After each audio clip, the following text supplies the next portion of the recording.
여러분 안녕하세요. 공민호입니다. 안녕하세요. 옥상철입니다.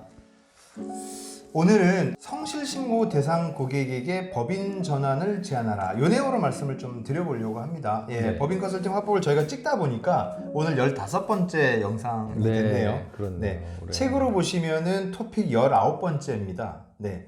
저희가 상담을 하다 보면 네. 법인 사업자분들도 만나지만 사실 개인 사업자들도 굉장히 많이 만나잖아요. 그렇죠. 네. 네네. 개인 근데 사업자도 있죠. 개인 사업자들 분들 중에는 또 규모가 또 커지시는 분들도 있고. 네.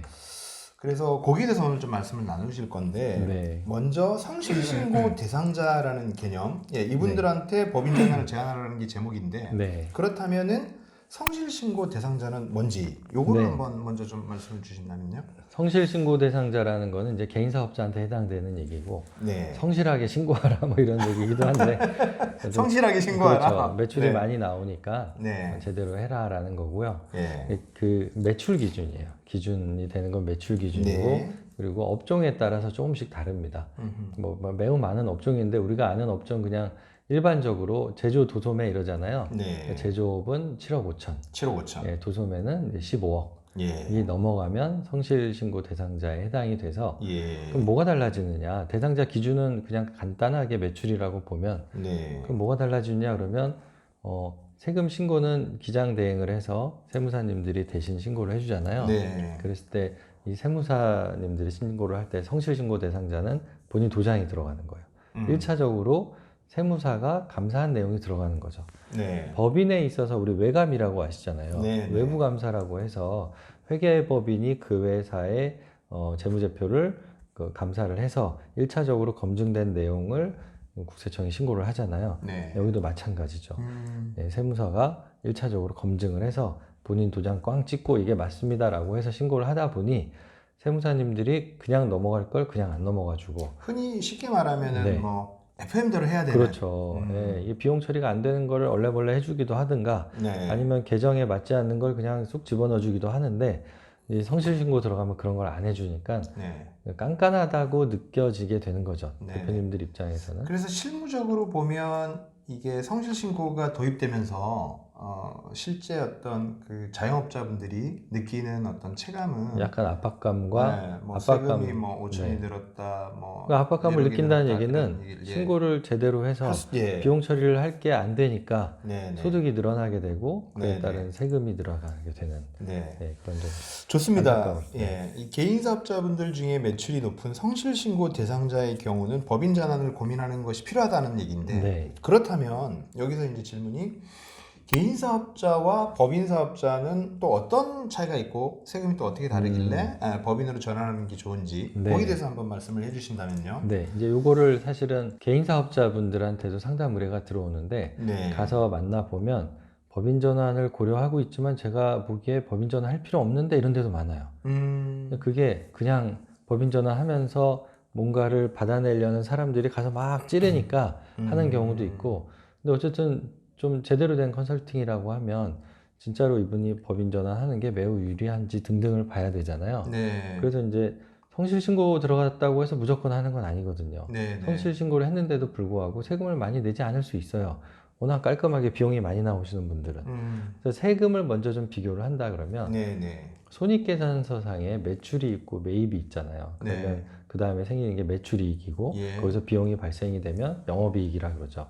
영업이익에서 영업의 수익, 영업의 비용 등등을 빼면 이제 당기순이익이 나오는 건데, 네. 개인인 경우에는 이게 우리가 아는 개인 종합과세 있죠. 네. 6%에서 42%까지 네. 내는 종합과세의 세율로 쭉 올라갑니다. 네. 물론 올해 개정세법이 나와서 45% 구간이 이제 생기죠. 예. 거기 주민세 들어가죠, 의료보험료 들어가죠 등등 해서 세금이 좀 많게 느껴지고, 회사의 순이익에 제가 삼는 기준은 단기순이익 기준으로 했을 때 2억 원 정도예요. 2억 원 정도면 개인 사업자가 내는 세금이 한 뭐 5,500에서 6,000 사이 공제 등등이 있겠지만, 예. 여기서 말하는 이익이라는 건 비용 다 뺀 겁니다. 네, 빼서 생긴 이익이 2억 원이면 한 뭐 5,500에서 6,000 사이 정도 세금을 내는데, 네. 법인이면 어떠냐? 법인은 뭐 그 세율 아시겠지만 단기 순이익이 똑같이 났을 때 2억 원까지는 10%고요. 네. 2억 원이 넘어가면 20%예요. 사실 이것만 기억하셔도 돼요. 네네. 예, 그 이상 되는 회사를 우리가 만나기 쉽지는 않아요. 네. 근데 그냥 굳이 안다면 200억이 있어서 200억 넘어가면 22%, 3천억이 넘어가면 25% 이렇죠. 근데 어쨌든 2억 언저리에서 2억 밑으로 떨어지면 10%잖아요. 네. 그러면 개인하고 법인하고 비교했을 때 세금의 차이가 매우 크게 되는 거죠. 근데 제가 첫 시간에도 말씀을 드렸지만 여기서 또 하나 아셔야 되는 게 법인 사업자는 10%의 법인세 내지는 20%의 법인세가 매우 낮지만 낸 세금이 낸 나머지 금액이 내 주머니로 들어오는 게 아니라 잉여금이라는 통장으로 들어가서 네. 법인에 있는 돈을 나중에 다시금 가져오는 플랜이 필요합니다. 네네. 그래서 그 세금이 또 1, 20%가 발생한다고 가정을 하면 이게 과연 법인으로 하는 게 굳이 또 세금적으로 이익인가 네. 이런 생각이 들게 되고 그러면서도 또 한편으로는 내가 받아오는 급여를 책정해서 그게 비용 처리가 돼서 법인세를 줄일 수도 있고 네. 또한 퇴직금으로 받아오는 게 비용 처리가 되기도 하고 네. 복합적인 컨설팅이 같이 들어가야 되는 거라서 네. 성실신고 들어가서 세금이 많으니 법인으로 하면 10%입니다. 이건 사실 맞지 않고 그렇죠. 네. 이 회사의 여러 가지 모양새나 네. 앞으로 추구하는 이제 희망이나 이걸 봐야죠. 회사가 내년부터는 매출이 줄어든다는데 그럴 필요도 없고 뭐 그런 거죠.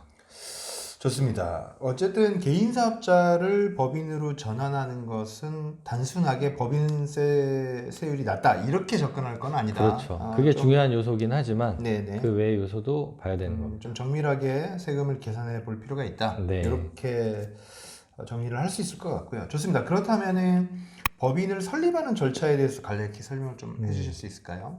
개인 회사를 설립하는 방법은 그냥 세무사 가서 하시면 돼요. 세무서. 관할 세무서 가서 신청을 하시면 나오는데 네. 법인은 좀 달라요. 법인이잖아요. 네. 법적인 인간이잖아요. 이게 네. 사실 존재하지 않는 존재물을 만드는 거라 예. 법원에서 허가를 해줘야 돼요.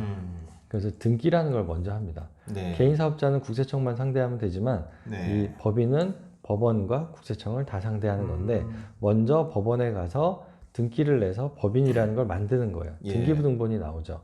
등기부등본을 만들 때는 요건이 몇 가지가 필요한데 예. 처음에 이제 그 설립할 주주들을 만들어야 되고요. 네. 그리고 주주들이 위임을 해서 경영을 할 이사진을 구성을 해야 돼요. 임원이죠. 이사와 네. 감사. 뭐 감사는 없어도 됩니다만 웬만하면 네. 이사와 감사 등 임원진을 구성을 하고 그리고 주주들이 얼마를 출자해서 할 건지 자본금을 정하고 한 주당 얼마씩 이런 걸 정해야 되고 또 이분들이 정해서 정관이라는 걸 만들어요. 그게 회사의 규정이죠. 네. 정관에는 사업 목적이 들어갑니다. 네. 그래서 우리는 어떤 사업을 하겠다, 뭐 제조업을 하겠다, 도소매를 하겠다, 수출입업을 하겠다, 부동산 임대업을 하겠다 등등의 사업 목적이 만들어져야 되는 거라 주주, 임원 그들이 만드는 정관, 뭐 그리고 돈이 있어야 되는 자본금, 그리고 그 액면가를 얼마로 할 건지 사업 목적 이게 쭉 정해지면 나머지 내용들은 뭐 일반적으로 있는 내용들을 집어넣어서 네. 법인을 설립할 수 있죠. 그래서 네. 등기부등본이 나오면 나온 등기부등본으로 부동산 임대차 계약서와 같이 또 국세청을 찾아가면 사업자 등록증이 나옵니다. 네. 그럼 그때부터 세금 계산서 끊고 사업을 영위할 수 있는 거죠. 네. 네. 네, 절차는 간단하게 그렇게 됩니다. 맞습니다. 그래서 결국 이제 개인 사업자와 법인의 차이는 일단 개인은 그냥 이렇게 자연격인 인간이고 그렇죠. 법인은 말씀하신 대로 인위적으로 법적으로 만든 인간의 개념이니 네, 개인 사업자는 그냥 국세청 가서 세무서 가서 신고하면 되고 네. 법인은 먼저 법인 등기부등본 법원 가서 그거 먼저 그렇죠. 하시고 예, 사업 진행한다. 이렇게 정리가 될 것 같습니다. 개인 사업자의 법인 전환 요 토픽으로 저희가 말씀을 나누고 있는데 계약했던 사례가 혹시 있으실까요? 아, 네. 계약은 사실은 법인 전환을 하게 되면 거의 계약이 나와요. 네. 이 케이스는. 근데 네. 시간이 좀 걸리죠. 설립해야 네. 되고 하니까 왜 계약이 나오냐 하면 계약이 상담 의뢰가 들어오는 게 일단 개인 사업을 하는데 네. 성실신고 들어갔어요. 네. 매출이 올라가는 거죠. 예. 잘 된단 말이죠. 네. 잘 되는 회사가 법인 설립을 하니 바로 계약을 할 수 있는 거예요. 근데 잘 되지만 제가 가서 봤더니 당기순이익이 매출은 막 도소매라서 20억, 30억 가는데 성실신고 들어간데도 불구하고 당기순이익이 7천, 8천 이런 회사 있어요. 네. 그리고 난 이 정도로 그냥 가면 돼. 이러면 법인 설립하면 안 되죠. 네. 괜히 그럴 필요 없어요. 그래서 하지 마십시오. 그리고 계약 못 받아요.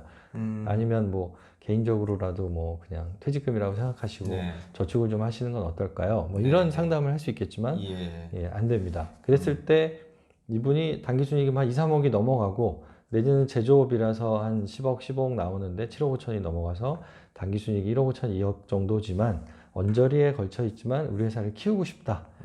뭐 뭔가 자금 조달을 좀 많이 해서 공장도 짓고 땅도 사고 좀 키우고 싶다 이러고 또 동업을 하고 싶다. 그러니까 주주라는 걸로 구성을 해서 주식수를 나누는 이런 혜택을 좀 봐서 동업을 하고 싶다거나 외부 투자를 받고 싶다거나 자금 조달을 좀 더 원활하고 싶다던가 이런 플랜들이 있으시면 당장 당기순이익이 그렇게 높지 않아도 그러니까 당장 세금 때문에 스트레스를 많이 받지 않아도 법인으로 갈 수 있는 거죠.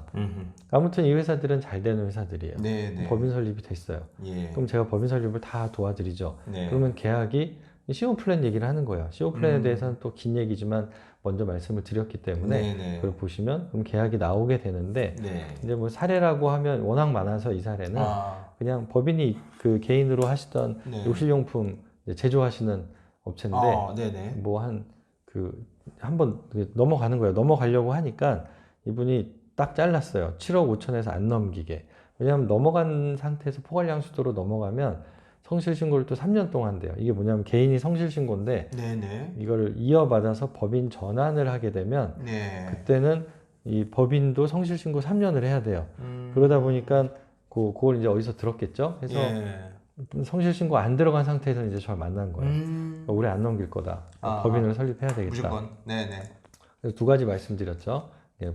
그냥 법인을 설립해서 매출을 점점점 옮겨가시는 방법이 있고 포괄양수도라고 해서 법인을 설립해 놓고 이 회사의 영업권, 뭐 사업권 등등을 양수도 받아서 가시는 방법이 있습니다.